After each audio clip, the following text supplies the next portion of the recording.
Perdidos na Estante, o seu podcast de adaptações literárias do site Leitor Cabuloso.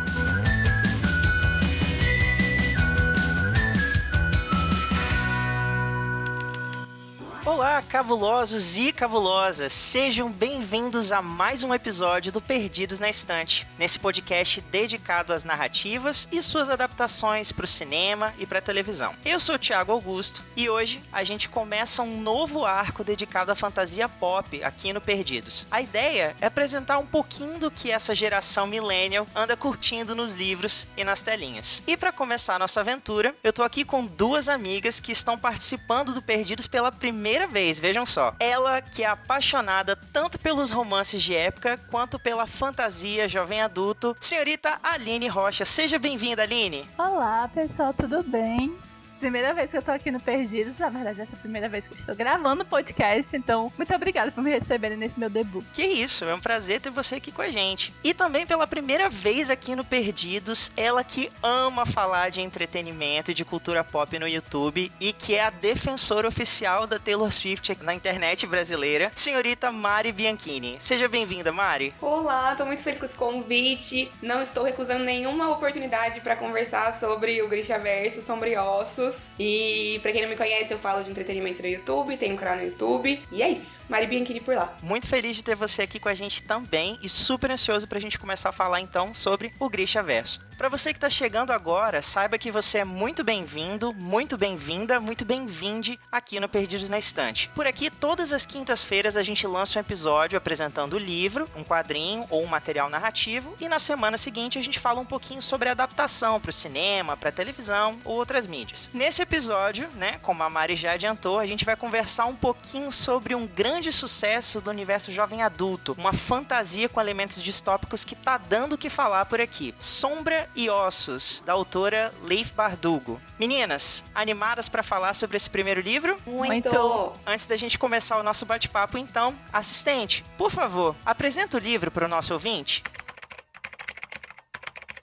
Sombras e Ossos, primeiro livro da trilogia Grisha, foi originalmente publicado em 2012 e, desde então, tornou-se um best-seller mundial. Sua autora, Leigh Bardugo, foi considerada uma das 6 melhores autoras estreantes de 2012 pelo comitê New Voices, da American Booksellers Association, além de receber indicações aos prêmios Abraham Lincoln Awards e ao Indie Next List Selection. Autora da duologia Six of Crows, e também de diversos contos de fantasia, seus livros já ultrapassaram o marco de 3 bilhões de cópias vendidas em todo o mundo. Aqui no Brasil, Sombras e Ossos está atualmente em distribuição pela editora Planeta, através do selo Minotauro, com tradução de Eric Novello e contando com 288 páginas.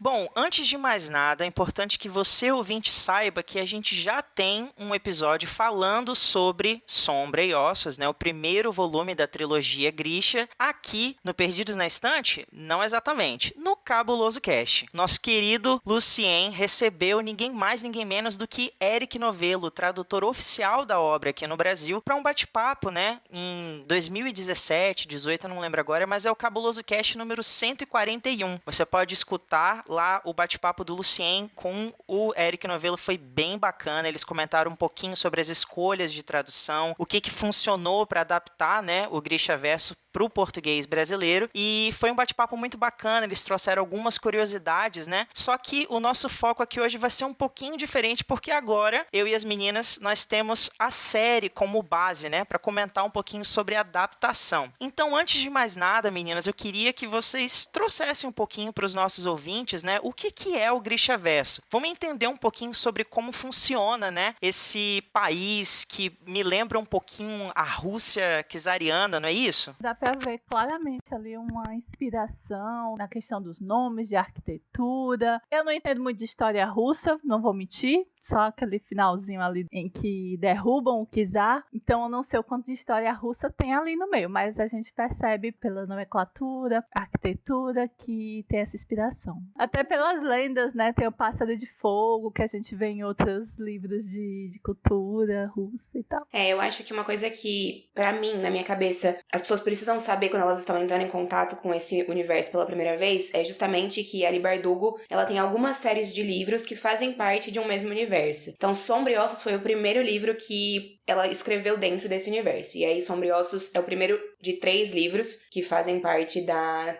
trilogia Grisha. Depois a gente tem outras 2 duologias que também são escritas dentro desse contexto. Elas são mais ou menos independentes ali, mas elas estão ambientadas nesse mesmo contexto e apresentam outras narrativas, outras discussões. Inicialmente a gente tem a trilogia, que começa com Sombra e Ossos, que vai ser o tema do nosso bate-papo aqui hoje. E como que a Leigh Bardugo apresenta, né, essa versão dela da Rússia czariana? A gente entende Ravka, então, como esse território russo, mas ela é um território que está em guerra com outras 2 localidades, né? Que se eu não me engano, é o... Puxa, eu esqueci o nome agora. Churran e Fierda. Isso, Churran e Fierda, valeu, meninas. Que equivale mais ou menos à Escandinávia, né, mais ali pra cima, e uma mistura de China com Mongólia, né, e que seria, no caso, Churran. E por que esses territórios estão em guerra, assim? O que vocês entenderam a partir desse contexto? Sinceramente, eu nem lembro. Sabe que tá em guerra há tanto tempo que eu já nem lembro mais?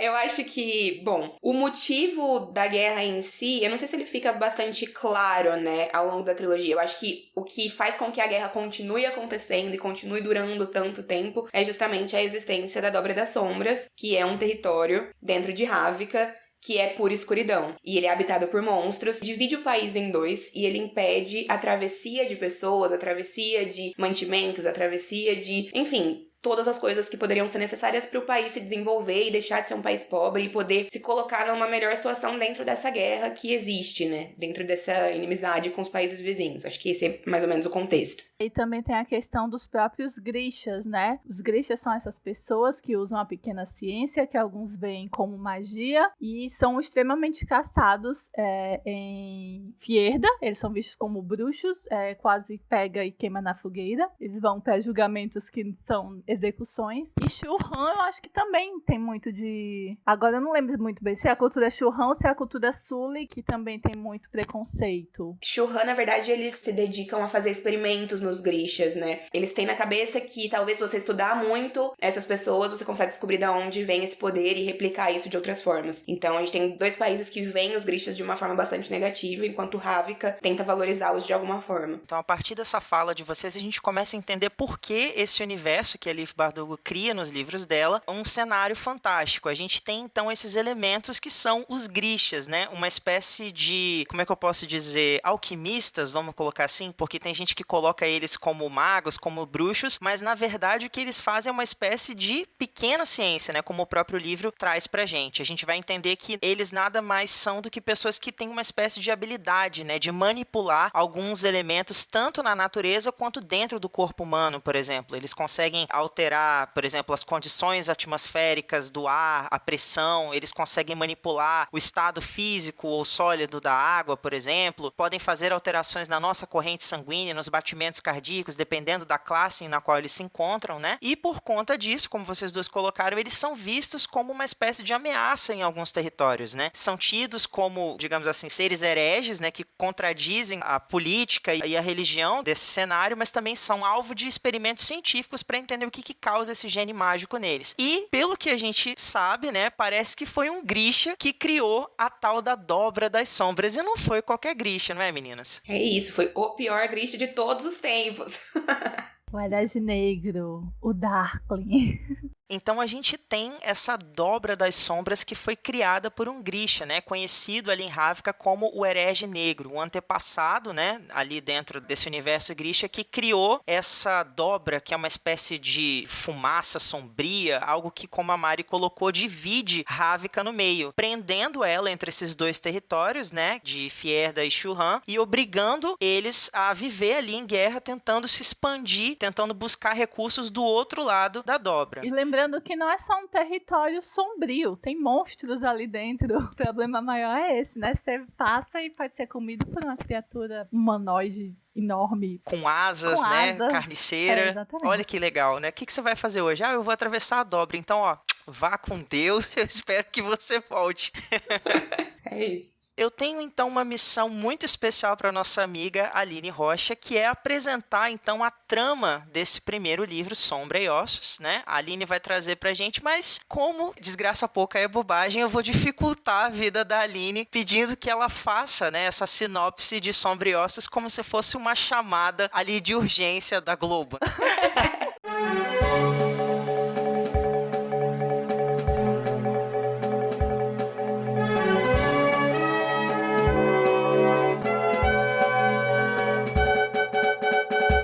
Notícias urgentes de última hora sobre a mais recente incursão do Segundo Exército para a Dobra. Testemunhas relatam que uma cartógrafa, Alina Starkov, conseguiu conjurar luz. A garota foi levada imediatamente para o pequeno palácio para iniciar seu treinamento Grisha, embora algumas fontes relatem que ela possui uma aparência coxa, capenga, anêmica, frágil e inconsistente.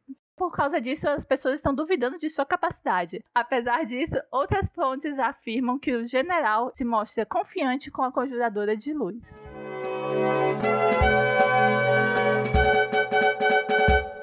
Arrasou, Aline. Muito bom, chocado. Ficou maravilhoso. Maravilhoso mesmo. Valeu. Gente, vocês não conseguem ver, infelizmente, mas nesse momento a Mari está colocando as mãozinhas no rosto e tá maravilhoso. Ela tá representando todos nós que acabamos de ouvir essa experiência Quem, criativa. Tem mania de colocar a mão no rosto mesmo. Eu adoro isso, pra ser sincero. É uma das coisas que eu mais gosto no seu canal, mas vamos lá. Beleza, muito bem contextualizado, Aline, muito obrigado. Então, a gente vai partir agora para uma discussão um pouquinho mais profunda, né? Analisar um pouquinho melhor a escrita da Liv Bardugo e a criação de mundo dela. Mas primeiro, assistente, explica um pouquinho mais pra gente sobre o que são os Grishas.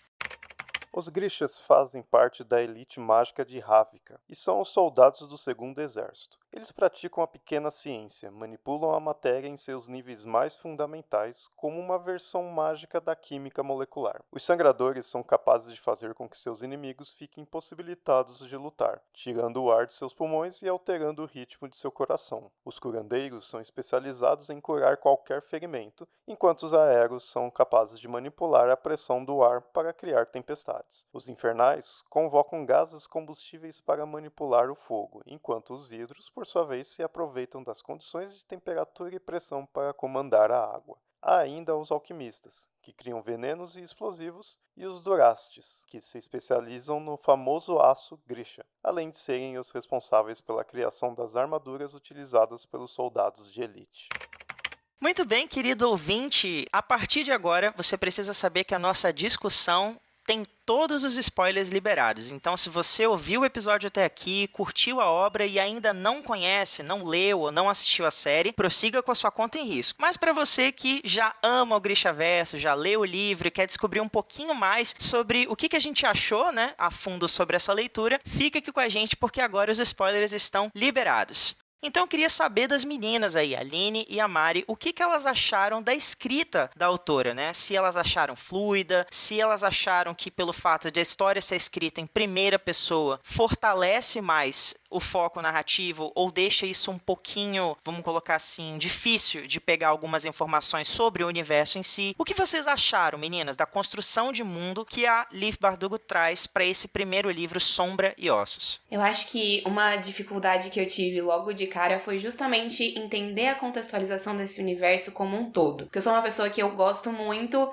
de fantasias, de sagas de fantasia. Cresci lendo Crepúsculo, Harry Potter, Percy Jackson, Jogos Vorazes. E fazia muitos anos que eu não encontrava uma saga que me deixasse tão em surto quanto o Grishaverso me deixou. Só que eu tive algumas dificuldades, porque eu acho que a Alina, ela é uma narradora em primeira pessoa, como você falou, a gente tem uma narração em primeira pessoa. E uma narração em primeira pessoa já não é muito confiável em qualquer cenário. Mas a narração da Alina em específico é uma narração de quem já conhece esse universo, de quem já tá muito familiarizada com esse universo. Ela não se preocupa muito em explicar pro leitor algumas coisas básicas. A gente precisa ir lendo e pegando as informações aos poucos. Tanto é que, por exemplo, o assistente já explicou os poderes Grishas e demorou pra eu conseguir ter uma visão geral mais completa sobre cada um deles, não é? Por exemplo, Harry Potter você começa a ler e quando o Harry chega em Hogwarts, ele descobre as 4 casas e elas são 4 muito bem explicadas. Não há muita dúvida sobre isso. Já os Grishas, que é o elemento fantástico que a gente tem aqui, eles são muitos, eles são diversos e eles são apresentados de vez em quando em situações, nananã. Então eu achei um pouco difícil de você se situar. Eu acho que muito disso vem possivelmente pela narração em primeira pessoa, mas é um universo que ele é muito consistente, né? Eu acho que o problema é que Sombriossos foi a estreia, se eu não me engano, literária da Leigh Bardugo. Eu acho que ela melhorou muito ao longo dos anos, tanto é que a gente já tem os outros livros dela do Grishaverso muito melhor construídos do que a trilogia, até, em questão de construção de personagem, de ambientação, mas é um universo complexo, é um universo que ele é consistente, ele tem muita coisa ali. Em questão de construção do universo, o que eu mais senti falta do primeiro livro foi exatamente da expansão. A gente tá ali, a gente tá vendo a Alina treinar e acabou. E eu queria saber, mas que povo é esse? Por que eles estão em guerra? Como foi o começo da conversa, né? Por que eles estão em guerra? Quem são os outros povos? O primeiro livro é muito focado ali na Alina e naquele mundinho onde ela tá. E uma coisa que vai crescendo com o passar dos livros, vai melhorando bastante com o passar de cada livro dessa trilogia, mas a expansão total dessa parte mais política, parte dos povos, parte cultural, só vai vir com muita força a partir da segunda duologia, na verdade, né? Que vai ser o Six of Crows. Mas mesmo assim, voltando aqui para Sombriossos, a escrita dela para mim já tá muito boa nesse livro, na questão de que foi um livro que me divertiu, ele me prende, eu tava ali, mas é simplista, é o que eu sempre falo, ali não é uma protagonista de um romance jovem adulto da década de 2010, então você vê, o livro está datado daquela época, mas ele é divertido. Só que com certeza é uma escrita e um desenvolvimento de mundo que vai melhorando com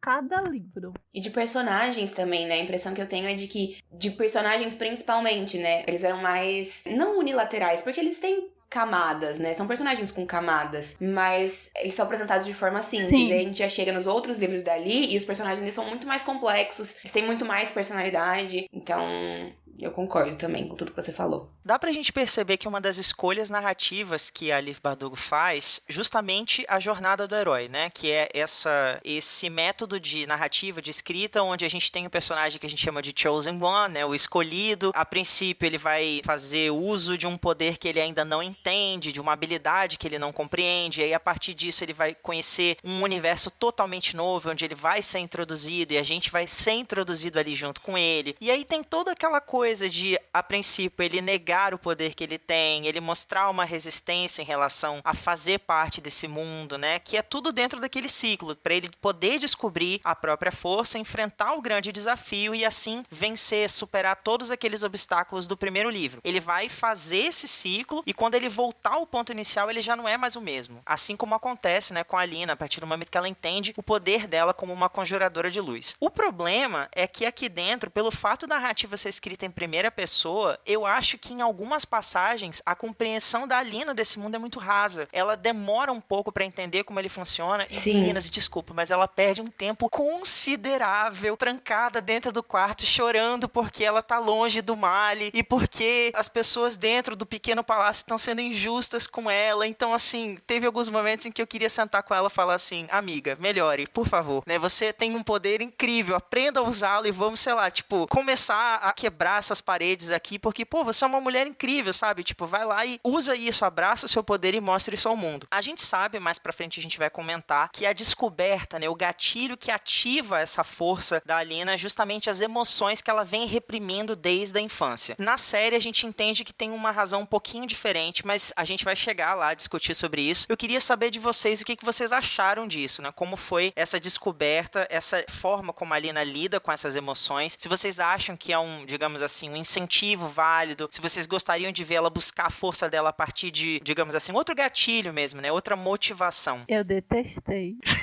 Eu detestei quando eu soube, quando eu li que o motivo dela se reprimir era pra não ficar longe do Mali. Não supera aquilo, gente. Não dá. Não dá, pra mim não dá.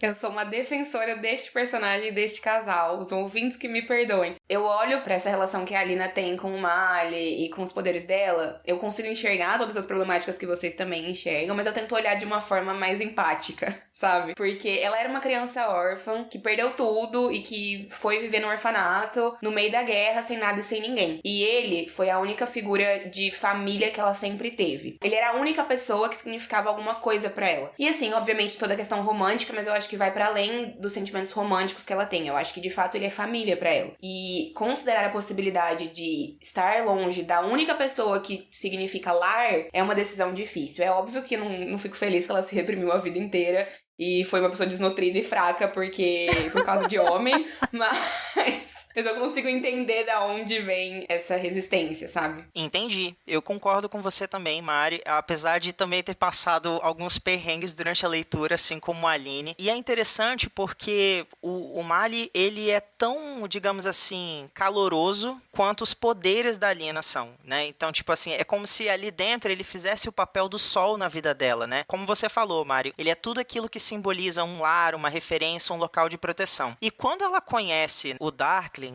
ele é o completo oposto, só que existe ali dentro da narrativa um magnetismo tão grande entre eles dois que, tipo assim, não tem como você ler sem ficar dividido. Porque, apesar de o Mali ser essa figura familiar pra ela, parece que tudo no Darkling puxa, atrai, equilibra o que a Alina precisa ser, né, pra expandir essa força dela. Obviamente, eu não sei vocês, mas quando eles trocam o primeiro beijo, eu fiquei tipo assim, oi? O que tá acontecendo, sabe? Porque não tem lógica esse afeto deles dois, sabe? Tudo bem, a gente entende que tá rolando um magnetismo, uma atração aqui. Eles são literalmente dois polos, né? Luz e escuridão. Mas ainda assim, você espera que vá acontecer de outras formas, né? O que vocês acham? Assim, o Darkling sempre foi um personagem que, mesmo você sem ter lido, é um personagem que você sabia que existia. Você sabia que o vilão dessa história era o Darkling. Você sabia que tinha muita gente que shippava a protagonista com ele. E você sabia que, aparentemente, ele era... Meu Deus do céu, né? Que homem. Quando eu li... eu senti esse meu Deus do céu, que homem, sabe? Eu entendi, né? É dito que todo mundo, não só a Alina, tem meio que, não um crush pelo Darkling, mas todo mundo sente esse magnetismo dele. E eu fiquei, tá... Se não tem crush, tem medo. Se não tem crush, tem medo. E eu, tá bom, mas eu não senti isso. Eu acho que faltou uma exploração maior do personagem quanto do Darkling. Falando agora da trilogia como um todo, sem dar spoilers, eu queria muito que tivesse um aprofundamento desse personagem. E aí é que a narrativa em primeira pessoa veio atrapalhar um pouco. Porque se a gente tivesse pontos de vista do Darkling, ele não precisa ser redimido, ele não precisa deixar de ser vilão. Mas pontos de vista dele seriam muito ricos. Mas do jeito que foi, eu não acho ele essa Coca-Cola toda que o fandom mostrou em o primeiro momento antes de eu ter lido, entende? A propaganda foi grande. Duas coisas do que você falou que eu quero comentar. Primeiro, sobre a narração em primeira pessoa. Eu acho que, de fato, é muito difícil, não só pro Darkling, mas pro Mali também. Tem vários momentos que eu acho que os leitores leem esses livros e só tem a perspectiva da Alina, então fica muito difícil você ter uma compreensão justa sobre os outros personagens. Mas agora, depois que a série estreou, né, eu não consigo mais desvencilhar a imagem do Darkling com o Ben Barnes. E pra mim o Ben Barnes é o homem mais bonito de todo o universo. Então, tipo, não dá, entendeu? Não dá. Ah, com certeza! Eu já fui ler o livro sabendo que o Ben Barnes tinha sido escalado. Foi pelo Ben Barnes que eu embarquei nessa jornada, então... Assim, é o homem mais maravilhoso de todo mundo, não tem como. Sim, gente, meu Deus. Não dá, tem um apelo. A gente chega já no episódio da série. A gente vai chegar nessa parte aí pra comentar e endeusar toda a beleza deste homem. Mas por enquanto o que eu queria saber de vocês é o seguinte. A gente sabe que esse primeiro livro foi publicado ali entre 2012 e 2013. Aqui no Brasil eu acho que ele chegou em 2013, eu não tenho certeza. Mas a princípio não era uma época em que a gente falava tanto sobre representatividade como a gente fala hoje, né? Como a gente conseguiu criar uma abertura, um espaço para poder discutir isso dentro das narrativas que a gente consome, né? É importante a gente compreender que a representatividade ela é necessária quando você faz parte de um grupo social e você está consumindo um entretenimento e você olha para aquilo, você se enxerga dentro daquilo. Basicamente, vamos colocar assim, como um personagem como Alvo Dumbledore. A gente sabe, a gente ama, todo mundo aqui adora a série Harry Potter, mas eu particularmente gostaria muito de ter visto, né, a sexualidade dele ser explorada ali dentro. Ah, Thiago, mas não é o foco da narrativa. Tudo bem, não tem problema. A gente sabe que escritores como Rick Riordan, por exemplo, ele tem personagens que são de outras orientações, né, sexuais, que são de gênero fluido, por exemplo, e apesar de isso não ser o foco da história, isso faz parte do personagem, isso está intrínseco nas características dele, e isso de alguma forma contribui para a motivação, para o desenvolvimento dele dentro da história. Nesse sentido, eu queria saber de vocês, existe representatividade dentro da trilogia Grisha, na visão de vocês? Se existe ou não, né, a gente vai discutir aqui, e onde vocês gostariam de ter visto isso mais, como vocês gostariam de ter visto isso sendo explorado dentro da história? Da trilogia como um todo, há uma certa representatividade étnica, que ela vai crescendo ao longo dos livros. Representatividade sexual tem, lembrei,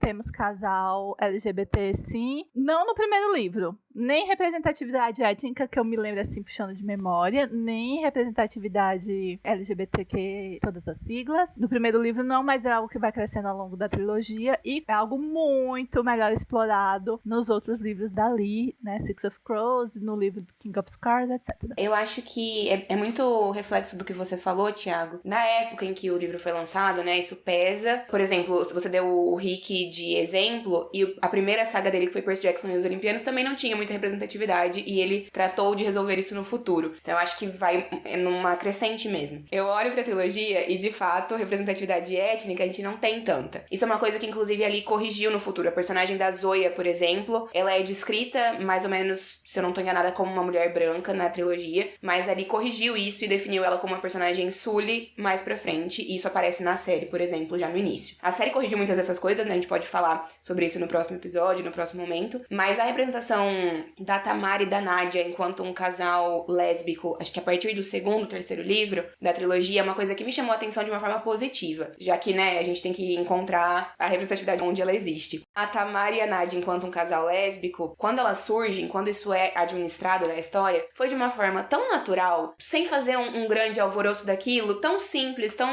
direto, que me deixou muito feliz. Eu gosto quando isso acontece. Então eu gosto dessa representatividade, mas eu também entendo que a trilogia precisaria de muito mais representatividade, e nisso a gente não pode voltar no tempo e corrigir, mas a gente pode corrigir o que existe hoje, né? Que é o que ali tem feito na série e nas duologias seguintes. Isso. Eu sempre gosto de ter muito em mente o ano, o período em que o autor, a autora escreveu a sua obra. Acho que qualquer livro, com o olhar que a gente tem hoje em dia, com as discussões que a gente tem hoje em dia, um olhar crítico é muito válido e necessário, mas também não dá pra jogar na fogueira só porque não se pensava em algo, era algo que não era discutido na época. Concordo com vocês, meninas. Eu queria tocar nesse ponto justamente pelo que a Mari falou, que alguns autores, eles têm tido essa preocupação sensível, né, de revisitar as histórias que eles já escreveram, principalmente levando em consideração as coisas que a gente vem discutindo, né, na nossa geração, e encontrando meios de revisitar e trazer essa representatividade que é tão importante, tão necessária, tão poderosa para dentro do universo no qual eles estão criando. Realmente, é difícil você reescrever um livro, reeditar um livro para garantir que essa representatividade esteja lá. Mas é possível sim, a partir daqui em diante, dar voz a essa representatividade, trazer, fazer ela ser necessária dentro de uma história.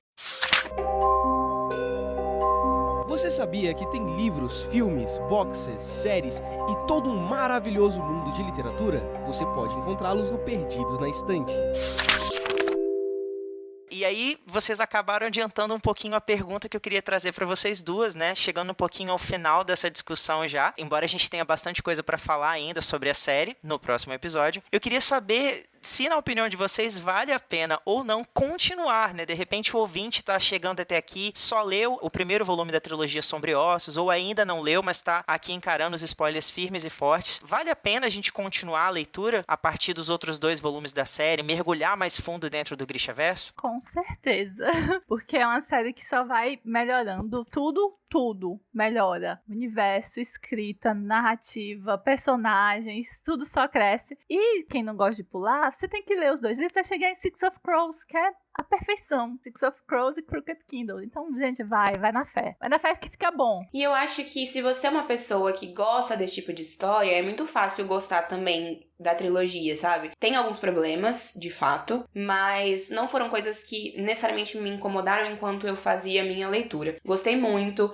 foi uma experiência muito legal. Eu acho que a Lee, ela tem um dom muito específico de construir finais de livro que são assim, pelo amor de Deus, me segura que eu tô passando mal, sabe? Todos os finais dos livros dela me deixam em êxtase, no surto. Então essa sensação ela é muito boa enquanto você vai lendo, né? Se você é uma pessoa que gosta desse tipo de história. E é o que a Aline falou. Tudo só melhora, tudo só cresce. Personagens são melhor construídos conforme o tempo vai passando. Então eu acho que vale super a pena, sim. Gostei muito da experiência que eu tive com o Grishaverso. Eu concordo com vocês, apesar de não ter lido ainda, né, os outros volumes da trilogia Grisha. Eu gostei bastante desse primeiro livro, né, aqui, o Sombra e Ossos. Eu tenho minhas ressalvas, acho que ele poderia ser melhor trabalhado em alguns aspectos, mas, de novo, a gente compreende que pro tempo em que ele foi pensado, publicado, e pra primeira experiência de alguém com a escrita, eu acho que a Leaf se saiu super bem. Ela sabe realmente como criar um universo. Pelo que a gente já viu do bate-papo do Lucien com o Eric Novello, a autora ela é alguém que já tá imerso nesse cenário de Hollywood, né? Dos filmes e tudo mais. Ela trabalha, se eu não me engano, como... Não sei se ainda tá atuando, mas parece que ela trabalhou um tempo como maquiadora em Hollywood, né? Tipo, ela atuou ali fazendo... E não é nem só aquele negócio de bater um pozinho de arroz no rosto dos atores, não. É uma parada mais assim, direção de arte mesmo. Então, é legal ver que ela já pensa as histórias dela, já, digamos assim, criando essa magnitude, né, voltada do cinema e tudo mais. Eu tô bem ansioso pra continuar com a leitura. Infelizmente, eu não vou conseguir passar todos na frente agora, apesar de bater à vontade, mas com certeza eu pretendo continuar assim. Então fica aí a nossa recomendação tripla pra você ouvinte que quer conhecer, desbravar mais o Grishaverso. Meninas, veredito final. Team Malina ou Team Darklina? E por quê? Team Malina! Eu sou Tia Alina com os poderes dela. Essa opção eu não sei se existe muito, mas assim, tranquilo.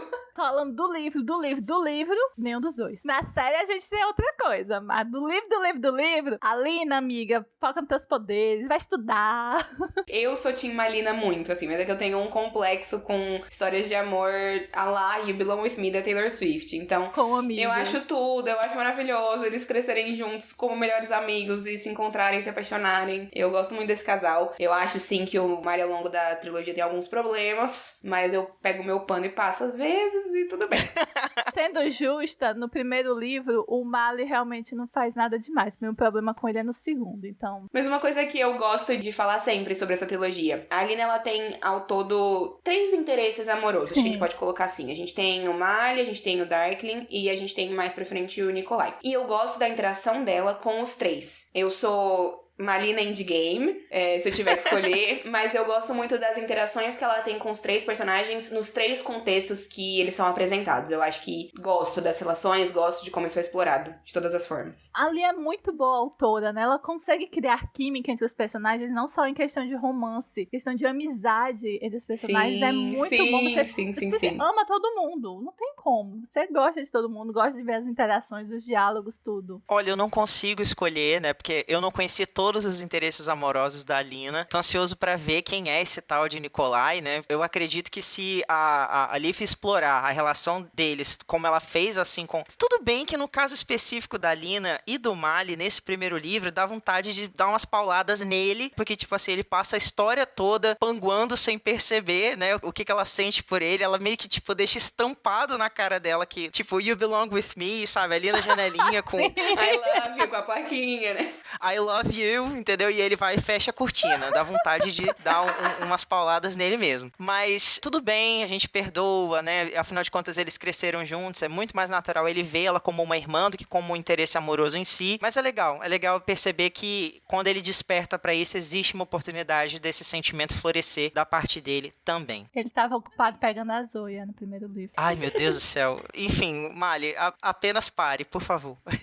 Meninas, nosso bate-papo tá chegando no final. É um prazer muito grande ter vocês aqui pra gente falar sobre esse livro. Queria agradecer de coração a participação de vocês. Tô ansioso porque já a gente volta pra falar um pouquinho sobre a série também. Mas vou pedir a vocês que, né, deixem aí os seus jabás, né, apresentem-se mais uma vez para o nosso ouvinte, onde que eles podem encontrar um pouquinho mais do que vocês fazem, do que vocês produzem nessas internets. Começando por você, Aline. Então, gente, eu sou resenhista do site Leitor Cabuloso. Inclusive, tem resenha do primeiro livro, Sombra e Ossos. Tem resenha do primeiro livro de Six of Crows, que o nome é Six of Crows também. E eu também tenho um Instagram literário, que é o @garotavitoriana. Podem me seguir lá, tem fotinhas bonitinhas, tem eu surtando, assistindo as séries. Tem o Merlin. Tem o Merlin, meu gato, que é a estrela do Instagram, que aparece ele quando eu recebo comentários. Podem ir lá. E você, senhorita Mari? Bom, como eu falei lá no começo do episódio, eu tenho um canal no YouTube sobre cultura pop e entretenimento. O nome do canal é Mari Bianchini mesmo, é só digitar no YouTube que você encontra com facilidade. E eu também tento criar conteúdo em outras redes, estou no Instagram falando sobre séries e música também, é Mari S. Bianchini por lá. Vivo no Twitter, a minha conta oficial foi o quê? Bloqueada, porque o Twitter identificou que ela foi criada antes dos meus 13 anos, era Mari Bianchini. Enquanto eu não recupero essa conta, estou no MSBianCH. E é isso. Vão lá no Instagram, vão lá no YouTube, que é Mais sucesso. fácil, mais na fácil. dúvida, escreve assim, Mari Taylor Swift no YouTube e você vai ver todos os melhores vídeos que aquela rede social tem pra encontrar. Quando eu fui colocar seu nome pra pesquisar, eu botei Mari Bianchini e Taylor Swift. Será que Sim. só Mari Taylor Swift vai pra mim? Vai, se você colocar Mari Taylor Swift, eu acho que com certeza vai. Vai mesmo, chocada.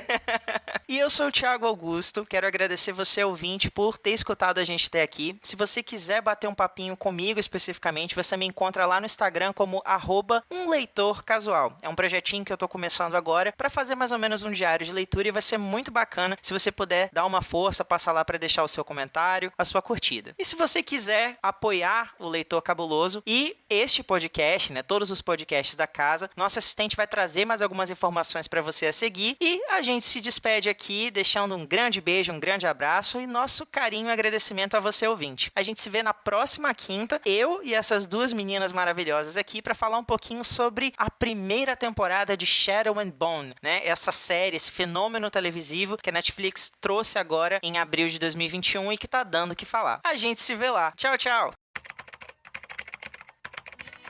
Contribua para novos episódios do Perdidos na Estante em catarse.me/leitor_cabuloso ou no PicPay.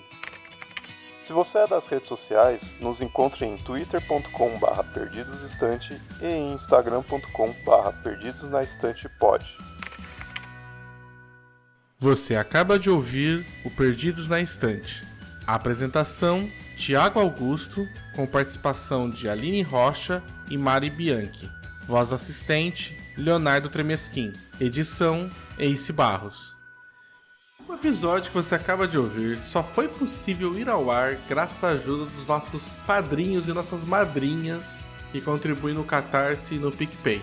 Então, meu muito obrigado para o Rodrigo Leite, para o Airechu, para a Melissa de Sá, para a Cláudia Rodrigues, Nildoca, para o Lucas Roberto Domingos, para a Carolina Mendes, para o Sr. Sidney Andrade, mais conhecido como Daredevil, Caio Amaro, o Abner de Souza, o Igor Bajo, a queridíssima da Marina Jardim, Carol Vidal, a Deise Cristina, a Priscila Rúbia, ao mais novo apoiador Nelson Rocha, a Alessandra Rocha, ao Leandro Gomes, ao Francisco Faria, o Franco, ao Thiago Rudiger, a nossa querida Marina Kondratovic, a Lu Bento, ao Clécius Duran, o Amaury Júnior e o Ricardo Brunoro. Muito obrigado, gente! Esse episódio faz parte da campanha que está colorindo a podosfera. Descubra mais buscando a hashtag Além do Arco-Íris nas suas redes sociais e no site www.lgbtpodcasters.com.br.